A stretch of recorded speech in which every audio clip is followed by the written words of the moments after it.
السلام عليكم ورحمة الله تعالى وبركاته. في هذا الفيديو ان شاء الله غادي نقدم لكم لمحة تعريفية على غسالة الاواني سيرة. هنايا بالنسبة لهاد الغسالة غسالة اقتصادية A++. بالنسبة هنايا اقتصاد الطاقة، بالنسبة للطاقة كتستهلك 258 كيلووات في السنة. بالنسبة للماء 3360 لتر في السنة. بالنسبة للساعة واحدة كتستهلك في الساعة واحدة، حيت هنايا عندنا هنايا في البرنامج ديالها هذا ساعة ديال يعني ديال ساعة ديال التشغيل. الا كانت يعني اواني متسخه اتساخ عادي، يعني اتساخ ديال الاواني اليوميه العاديه، اذا ساعه. هذا هو البرنامج المعتمد عندي. وبالنسبه للاستهلاك ديال الماء في هذا البرنامج 12 لتر، الوقت 50 دقيقه. وبالنسبه لاستهلاك الكهرباء 0.9 كيلووات في هذه الساعه هذه، ما كاملاش ساعه، يعني فقط 50 دقيقه. اذا هذا هو يعني غسالة اقتصادية A++.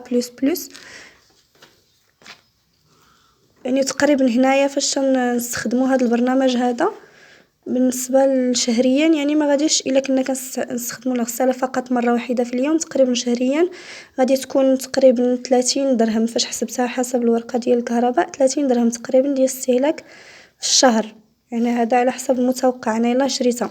وبالنسبه للماء هي اقتصاديه في الماء، يعني 12 لتر باش تغسلي واحد الكميه ديال 2 شبكات ب 12 لتر، يعني راه شي حاجه اللي زوينه. يعني داكشي اللي اقتصدات في الماء غادي تخلصيه في الكهرباء، يعني راه كتخلص راسها براسها.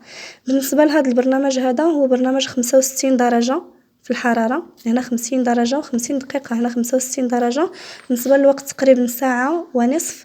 هنا الاواني يعني الخفيفه الاتساخ 40 درجه، الوقت 30 دقيقه. وبالنسبه لهذا البرنامج اقتصادي، ولكن الوقت تقريبا يصل الى ساعتين او اكثر على ما اظن. هذه هي يعني بالنسبه للاواني المحترقه او شديده الاتساخيه. وهذا البرنامج ايضا ديال 65 درجه، انا فقط استخدم هذا البرنامج. بالنسبه للمصابيح،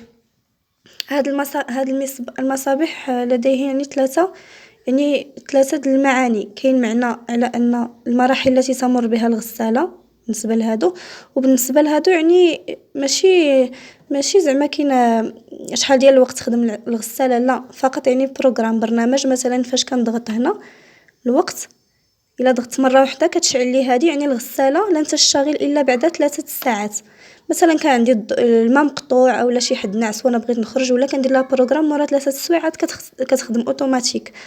اما الا ما بغيتش كنعاود نبرك هنا، كتهبط وصافي كيختفي. يعني هذا بحال المنبه، بحال تنعمروها امتى بغيناها تخدم فقط. يعني هذا هو المعنى ديال هادوها. مرة ما فيهاش 3 سوايع هي ولا 9، راه فيها ساعات للاشتغال، فيها نصف ساعه، ساعه ونص، تقريبا ساعتين هنا.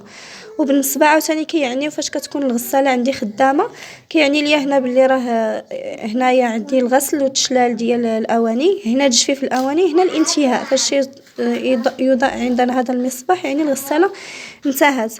وبالنسبه للطريقه ديال الاشتغال كندوروا هذه لهنا على حسب البرنامج اللي بغيتو صافي، وكنضغطوا هنا.